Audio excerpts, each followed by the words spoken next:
Le cliquetis découvert en argent fin et le murmure discret des conversations flottaient dans l'élégant patio de Liardan, le restaurant le plus exclusif de la ville. Les verres en cristal scintillaient sous la lumière du soir, et l'air était empreint de l'arôme de l'agneau rôti et du beurre truffé à une table d'angle. Thomas Reed était assis seul, âgé d'une trentaine d'années. Thomas portait un costume impeccablement taillé. Mais son regard distant trahissait un ennui face à tant de luxe devant lui. Des plats gastronomiques restaient intacts. Des coquilles Saint-Jacques parfaitement saisies, des petits pains fraîchement cuits et un verre de chardonnay qui reflétait la lueur dorée des chandelles. Il avait tout, richesse, pouvoir, influence. Pourtant, ce soir-là, tandis qu'il parcourait un flux interminable d'emails sur son téléphone, il ne ressentait rien à l'extérieur des grilles en fer forgé de Liardan. Il grelottait la petite fille noire, qui ne devait pas avoir plus de 7 ans. Portait une robe usée bien trop grande pour son corps frêle, ses petits pieds nus étaient maculés de saleté, son estomac grondait douloureusement. Mais elle l'ignorait depuis plus d'une heure. Elle observait les clients du restaurant, espérant que l'un d'eux lui donnerait des restes en partant, mais personne ne lui prêtait attention. Un serveur, portant un plateau de nourriture à moitié mangé, s'arrêta pour la jeter dans une poubelle près de l'allée. Il s'avança discrètement. « Arrête-toi tous deux. Suite, petite. » aboya le serveur, la chassant comme un animal errant. « Ne touche pas à ça.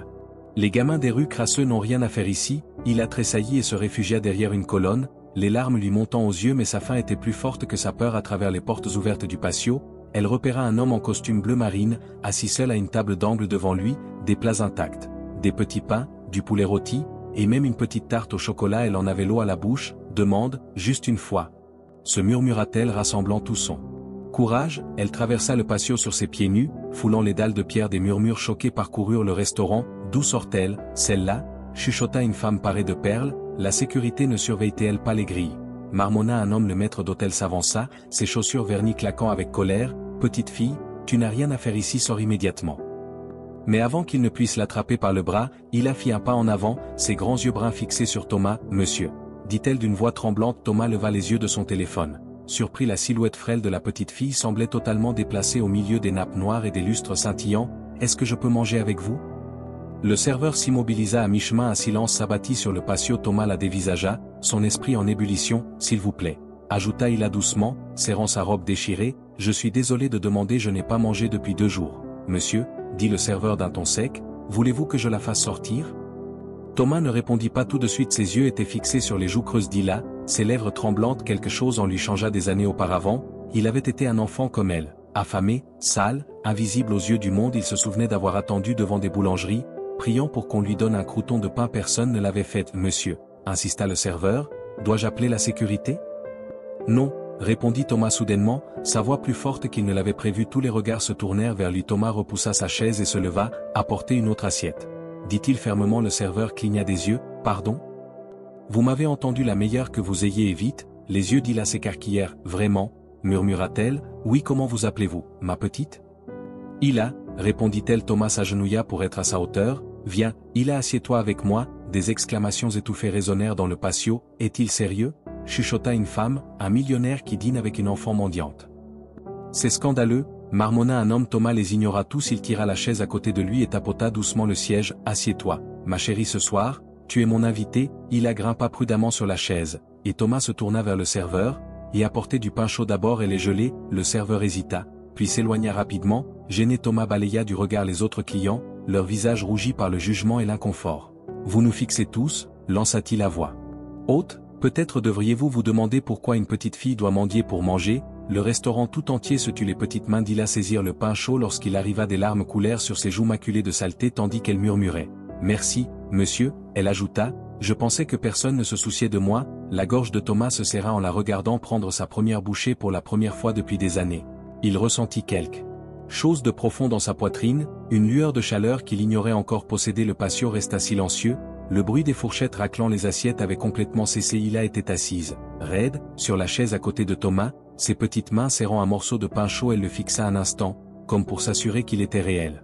Avant de prendre une bouchée hésitante, les larmes roulèrent sur ses joues striées de saleté alors que la pâte fondait dans sa bouche. « Doucement, » dit Thomas gentiment, en poussant un verre d'eau vers elle, « il y en a plein, tu n'as pas besoin de te presser. » À travers la salle, les murmures s'intensifièrent. « Il la laisse vraiment manger avec lui ?» chuchota un homme. « C'est absurde. » marmonna la femme aux perles. Bien que sa voix vacillât, un couple âgé baissa les yeux. Honteux, le serveur revint avec une assiette débordante de poulet rôti, de légumes et de purée de pommes de terre au beurre. Il la posa devant Hila et recula. Maladroitement, évitant son regard, « Mange autant que tu veux, dit Thomas, personne ici ne t'en empêchera. Hila hésita, mais vous n'en voulez pas. Thomas secoua la tête, j'ai déjà eu ma part ce soir, c'est ton tour. Pendant qu'elle mangeait, Thomas s'adossa à sa chaise, ses pensées tourbillonnant il repensait à son enfance, aux nuits froides passées à dormir dans les tunnels du métro, à manger des restes trouvés dans les poubelles. Il s'était juré de ne jamais regarder en arrière, mais en observant cette petite fille, il réalisa qu'il n'avait pas échappé à son passé, il l'avait simplement enfoui. Hila essuya ses yeux du revers de la main, ma maman faisait du pain comme ça, dit-elle doucement, avant qu'elle aille au ciel. La poitrine de Thomas se serra, et ton papa? La voix d'Hila se brisa, il est parti après la mort de maman, il a dit que j'étais trop de problèmes, que quelqu'un d'autre s'occuperait de moi. Elle baissa les yeux sur son assiette, mais personne ne l'a fait. Une douleur vive traversa le cœur de Thomas, il repoussa son assiette et prit la petite main d'Hila. Tu n'es pas un problème, dit-il fermement, tu es une enfant, et tu mérites qu'on prenne soin de toi. Hila, autour d'eux, un serveur s'arrêta net, un couple à une table voisine essuya ses larmes, même le directeur du restaurant, à l'air sévère, qui s'était avancé pour confronter Thomas, s'immobilisa. Thomas leva les yeux et s'adressa à la salle, elle a 7 ans. Et elle erre seule dans ces rues pendant que nous sommes assis là, à savourer du bon vin et des plats que nous ne finissons même pas. Le silence s'épaissit, regardez-la, poursuivit-il, la voix tremblante d'émotion, savez-vous combien de courage il faut à une enfant pour entrer dans un endroit comme celui-ci et demander de l'aide? Personne ne parla, quelques clients s'agitèrent sur leur siège, la culpabilité se lisant sur leur visage. Thomas se tourna vers Hila et parla si bas que seule elle pouvait l'entendre. Tu n'auras plus jamais à mendier, plus jamais, je vais prendre soin de toi. Hila leva les yeux vers lui, vous voulez dire que vous ne me renvoyez pas? Jamais, répondit Thomas, la voix brisée, tu viens avec moi, on t'achètera des vêtements chauds, un endroit sûr pour dormir, et demain, des pancakes pour le petit déjeuner. Hila laissa échapper un petit sanglot et passa ses bras frêles autour de la taille de Thomas, je serai sage, je promets, je serai sage. Pleura-t-elle? Thomas la serra fort contre lui, tu le es déjà, ma chérie, tu n'as rien à prouver. Un reniflement discret brisa le silence, la femme aux perles tamponna ses yeux avec une serviette. Un jeune serveur recula, retenant visiblement ses larmes. La salle avait été réduite au silence, non par la richesse ou le pouvoir, mais par un simple acte de compassion. Thomas se leva, soulevant Hila dans ses bras, elle mérite plus qu'un repas, dit-il à personne en particulier, elle mérite une vie. Alors qu'il la portait vers la sortie, d'autres clients se levèrent, non pas pour protester, mais dans un respect silencieux. Un homme laissa un billet de $100 sur la table de Thomas, accompagné d'une note pour l'avenir d'Hila ce soir-là. Tandis que Thomas conduisait Hila chez lui dans sa voiture noire élégante, elle se recroquevilla sur le siège passager, serrant une couverture chaude contre elle. Vous êtes riche? demanda-t-elle doucement. Thomas esquissa un léger sourire, je pensais l'être. Mais ce soir, j'ai enfin l'impression d'avoir quelque chose qui vaut plus que tout l'argent du monde. Hila lui adressa un sourire endormi.